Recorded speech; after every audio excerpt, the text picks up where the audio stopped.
Hi. അപ്പം നമ്മൾ module 2 ആണ് പഠിച്ചുകൊണ്ടിരുന്നത്. മൊഡ്യൂൾ 2-നകത്ത് നാച്ചുറൽ റിസോഴ്സസ്, അതിനകത്ത് അവസാനത്തെ ടോപ്പിക്കിലേക്ക് എത്തിയിരിക്കുകയാണ്. അപ്പം നമ്മൾ ഇനി പഠിക്കുന്നത് ഓവർ എക്സ്പ്ലോയിറ്റേഷൻ ഓഫ് നാച്ചുറൽ റിസോഴ്സിനെ പറ്റിയാണ്. ഓവർ എക്സ്പ്ലോയിറ്റേഷൻ എന്ന് പറഞ്ഞാൽ എന്താ? ചൂഷണം ചെയ്യുക. അപ്പം use of any natural resource which harms a nature and leads to ecological imbalance is called over exploitation of natural resource. Over exploitation of natural resource എന്ന് പറഞ്ഞാൽ ഏതെങ്കിലും ഒരു നാച്ചുറൽ റിസോഴ്സിനെ യൂസ് ചെയ്ത് അത് നേച്ചറിന്, പ്രകൃതിക്ക് ഹാംഫുള്ളായ രീതിയിൽ നമ്മളതിനെ യൂസ് ചെയ്ത് എക്കോളജിക്കൽ ഇംബാലൻസ് ഉണ്ടാക്കുന്നു. ഓക്കെ, എക്കോളജിക്കൽ ഇംബാലൻസ് ഉണ്ടാക്കുന്നു. ഇതിനെയാണ് നമ്മൾ over exploitation of natural resource എന്ന് പറയുന്നത്. ഓക്കെ, അപ്പം നാച്ചുറൽ റിസോഴ്സിൻ്റെ use which harms the nature. Okay ആണല്ലോ. ഇപ്പോൾ എക്സാമ്പിൾ പറയുവാണെങ്കിൽ ഇൻഡസ്ട്രിയലൈസേഷൻ, അതേപോലെ തന്നെ മറ്റ് ഹ്യൂമൻ ആക്ടിവിറ്റീസ് കാരണം ഈ നേച്ചറിനകത്തുള്ള അല്ലെങ്കിൽ പ്രകൃതിയിലുള്ള ഗ്യാസിൻ്റെ കോമ്പസിഷന് ഡിഫറൻസ് സംഭവിക്കുന്നു, അതിന് ഇംബാലൻസ് ഉണ്ടാകുന്നു. അപ്പം അത് ഓവർ എക്സ്പ്ലോയിറ്റേഷൻ്റെ എക്സാമ്പിളായിട്ട് നമുക്ക് പറയാം. അതേപോലെ തന്നെ ഫോറസ്റ്റ് ഡീഫോറസ്റ്റേഷനൊക്കെ സംഭവിച്ച് അല്ലെങ്കിൽ അതിൻ്റെ സോയിൽ കണ്ടൻറ്റ് ഒക്കെ മാറി അത് എന്തിലേക്ക് കൺവേർട്ട് ചെയ്യുന്നു? ഡെസേർട്ടിലേക്ക് കൺവേർട്ട് ചെയ്യുന്നു, അല്ലെങ്കിൽ ഡെസേർട്ടായിട്ട് മാറുന്നു. ഇതും നാച്ചുറൽ റിസോഴ്സിൻ്റെ ഒരു ഓവർ എക്സ്പ്ലോയിറ്റേഷൻ ആണെന്ന് പറയാം. ഇനി consequences of over exploitation of natural resource എന്തൊക്കെയാണെന്ന് നോക്കിയാൽ, ഒന്നാമത്തതാണ് over exploitation of natural resource leads to imbalance in ecosystem. നേരത്തെ പറഞ്ഞത് തന്നെ, എക്കോസിസ്റ്റത്തിനകത്ത് ഒരു ഇംബാലൻസ് ഉണ്ടാവുന്നു. ഓക്കെ, എക്കോസിസ്റ്റത്തിനകത്ത് ഇംബാലൻസ് ഉണ്ടാകുന്നതിന് കാരണം എന്താണ്? നാച്ചുറൽ റിസോഴ്സിൻ്റെ ഓവർ എക്സ്പ്ലോയിറ്റേഷനാണ്. രണ്ടാമത്തെ എന്താ പറഞ്ഞേക്കുന്നത്? Sustainable growth is impossible. Sustainable growth എന്ന് പറഞ്ഞാൽ എന്താ? സുസ്ഥിര വികസനം. അതായത് നമ്മൾ വരും തലമുറയ്ക്ക് വേണ്ടിയും കൂടെ നമ്മുടെ റിസോഴ്സസ് കാത്തു സൂക്ഷിച്ചു വെക്കുന്നത്. അപ്പോൾ ഇതുപോലെ നമ്മൾ ഇപ്പോൾ തന്നെ നാച്ചുറൽ റിസോഴ്സസൊക്കെ ഇങ്ങനെ ഓവർ എക്സ്പ്ലോയിറ്റ് ചെയ്ത് കഴിഞ്ഞാൽ പിന്നെ നമ്മുടെ ഭാവി തലമുറയ്ക്ക് ഇതുണ്ടാവുമോ? ഉണ്ടാവത്തില്ല. അതാണ് സസ്റ്റൈനബിൾ ഗ്രോത്ത് ഇസ് ഇമ്പോസിബിൾ എന്ന് പറഞ്ഞിരിക്കുന്നത്. മൂന്നാമത്തെ എന്താ? Affects climatic conditions which makes land not suitable for inhabitation. അതായത് ഇതുപോലെ ചൂഷണം ചെയ്യുമ്പോൾ, നാച്ചുറൽ റിസോഴ്സിനെ ചൂഷണം ചെയ്യുമ്പോഴത്തേക്കും ക്ലൈമറ്റിക് കണ്ടീഷൻസിനെ അത് ബാധിക്കുന്നു. ഓക്കെ, അപ്പം എക്സ്ട്രീം ആയിട്ടുള്ള കണ്ടീഷൻസ് വരുന്നു. എക്സ്ട്രീം ആയിട്ടുള്ള ചൂട്, എക്സ്ട്രീം ആയിട്ടുള്ള തണുപ്പ്, അല്ലെങ്കിൽ ഒരുപാട് മഴ, ഇതുപോലെയുള്ള ക്ലൈമറ്റിക് കണ്ടീഷൻസിൽ വേരിയേഷൻസ് വരുന്നു. അങ്ങനെ വരുമ്പോഴത്തേക്കും താമസിക്കുന്ന സ്ഥലങ്ങൾ അത് താമസയോഗ്യമല്ലാതെ, വാസയോഗ്യമല്ലാതെ മാറുന്നു.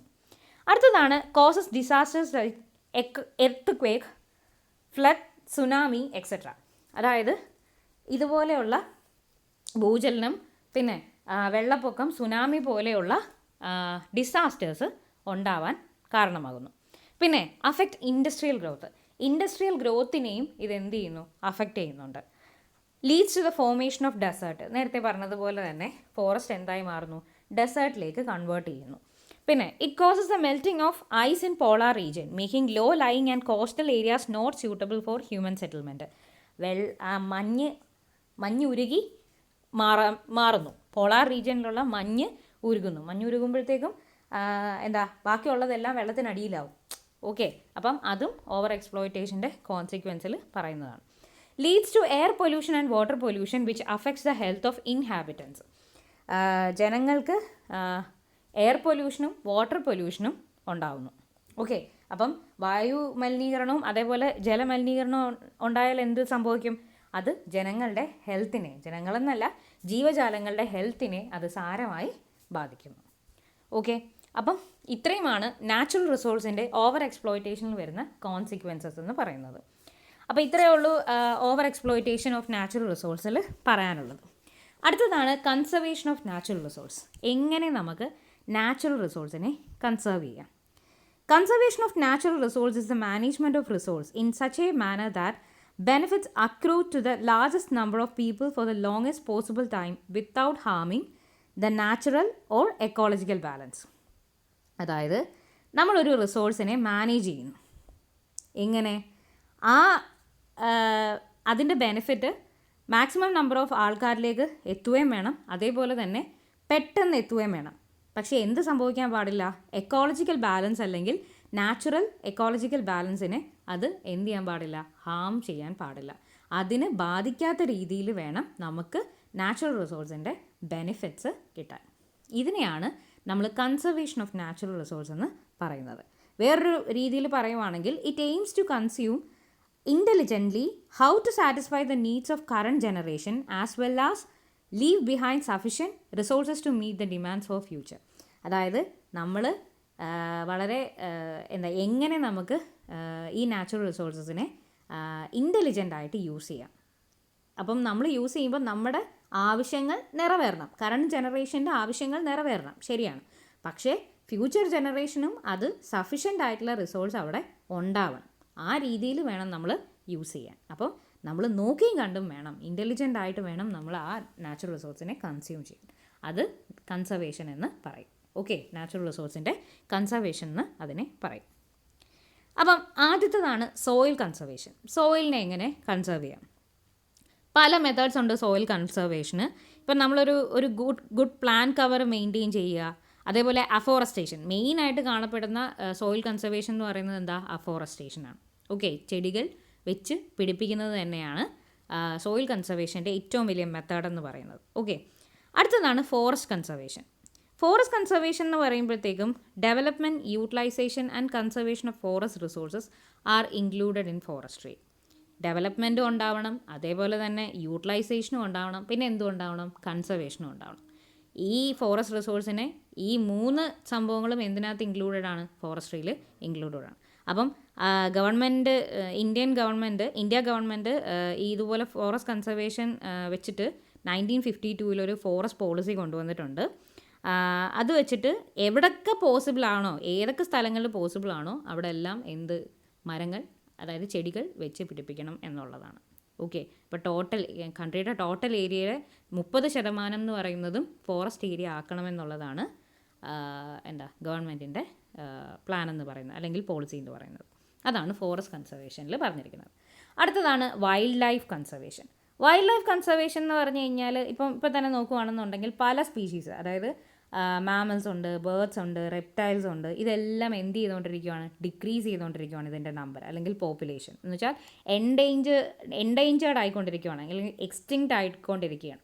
ഓക്കെ, ഭൂമിയിൽ നിന്ന് പോയിക്കൊണ്ടേ ഇരിക്കുകയാണ് ഈ അനിമൽസ് ആണെങ്കിലും ബേർഡ്സ് ആണെങ്കിലും റെപ്റ്റൈൽസ് ആണെങ്കിലും മാമൽസ് ആണെങ്കിലും ഇതെല്ലാം. അപ്പം അതെന്ന് പറയുന്നത് ഒരു ഹ്യൂജ് ലോസ് ആണ്. ഓക്കെ, വൈൽഡ് ലൈഫിൻ്റെ കൺസർവേഷന് അതൊരു ഹ്യൂജ് ലോസ് ആണ്. അപ്പം ഈ പ്രോബ്ലംസ് എല്ലാം മനസ്സിൽ വെച്ചുകൊണ്ട്, അല്ലെങ്കിൽ ഈ പ്രോബ്ലംസ് എല്ലാം കണ്ടുകൊണ്ട് ഗവൺമെൻറ് ഒരു Indian board for wild life കൊണ്ടുവന്നു.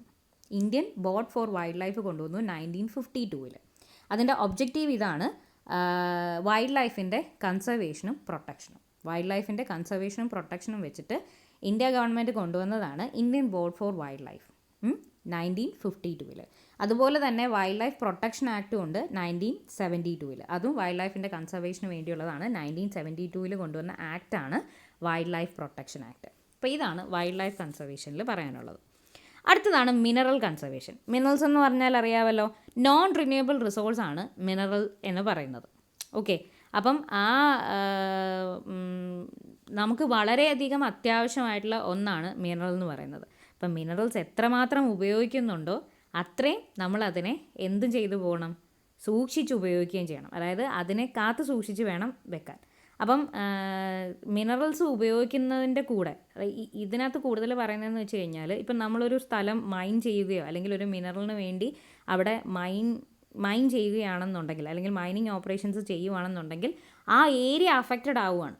അങ്ങനെ മൈനിങ് ചെയ്യുമ്പോൾ ആ ഏരിയ അഫക്റ്റഡ് ആവുകയാണ്. അപ്പം അങ്ങനെ അഫക്റ്റഡ് ആകുന്നുണ്ടെങ്കിൽ ആ അബൻഡൻഡ് മൈൻഡ് ഏരിയനെ നമ്മൾ എന്ത് ചെയ്യണം? പ്രൊഡക്റ്റീവ് യൂസിലേക്ക് കൊണ്ടുവരണം. ഓക്കെ, അതാണ് reclamation of the abandoned mined area to bring back the scarce land resource under productive use should be organised എന്ന് പറഞ്ഞിരിക്കുന്നത്. നമ്മൾ ഈ മൈൻഡ് ഏരിയാസിനെ എക്സ്ട്രാക്ട് ചെയ്യുമ്പോൾ മൈനിങ് നടക്കുന്ന ആ ഏരിയ എന്ന് പറയുന്നത് പിന്നീട് എന്ത് ചെയ്യുകയാണ്? അബാൻഡൻ ചെയ്യുകയാണ്. അതിന് വെറുതെ പോവുക, ആ സ്ഥലം കൊള്ളാത്ത സ്ഥലമായിട്ട് കളയുകയാണ്. അപ്പോൾ അങ്ങനെയല്ലാതെ അതിനെ പ്രൊഡക്റ്റീവ് യൂസ്, അതിന് പറ്റുന്ന രീതിയിൽ അതിനെ മാറ്റിയെടുക്കണം, അതിനെക്കൊണ്ട് ഗുണമുള്ള രീതിയിൽ അതിനെ മാറ്റിയെടുക്കണം എന്നാണ് പറയുന്നത്.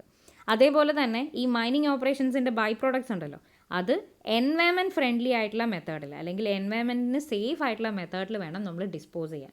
വെറുതെ കൊണ്ടുവന്ന് വെള്ളത്തിലോട്ടോ അല്ലെങ്കിൽ സോയിലിലോട്ടോ കളയാതെ അതിനെ എൻവയൺമെൻറ്റ് ഫ്രണ്ട്ലി സോയിലും അതേപോലെ വാട്ടറും എയറും ഒന്നും പൊല്യൂട്ട് ആകാത്ത രീതിയിൽ വേണം ഈ ബൈ പ്രോഡക്ട്സിനെ നമ്മൾ ഡിസ്പോസ് ചെയ്യാൻ എന്നാണ് പറഞ്ഞിരിക്കുന്നത്. പിന്നെ അപ്പം ഇത്രയുമാണ് നമ്മുടെ കൺസർവേഷനിൽ പറഞ്ഞിരിക്കുന്നത്. മിനറൽ കൺസർവേഷൻ പറഞ്ഞു, soil conservation, forest conservation and wildlife conservation. Conservation of natural റിസോഴ്സസും ഓവർ എക്സ്പ്ലോയിറ്റേഷൻ ഓഫ് നാച്ചുറൽ റിസോഴ്സുമാണ് ഈ വീഡിയോയിൽ പറഞ്ഞത്. എന്തെങ്കിലും ഡൗട്ട് ഉണ്ടെങ്കിൽ ചോദിക്കുക. ഇമ്പോർട്ടൻ്റ് ആയിട്ടുള്ളൊരു ടോപ്പിക്കാണ് ഈ കൺസർവേഷൻ ഓഫ് നാച്ചുറൽ റിസോഴ്സും ഓവർ എക്സ്പ്ലോയിറ്റേഷനും. ഓവർ എക്സ്പ്ലോയിറ്റേഷൻ 15 മാർക്കിന് ചോദിച്ചിട്ടില്ലെങ്കിൽ പോലും 4 മാർക്കിനൊക്കെ ചോദിച്ചിട്ടുണ്ട്. പക്ഷേ കൺസർവേഷൻ ഓഫ് നാച്ചുറൽ റിസോഴ്സ് 15 മാർക്കിന് ചോദിച്ചിട്ടുണ്ട്. അപ്പം ഇത് നോക്കിക്കൊള്ളുക.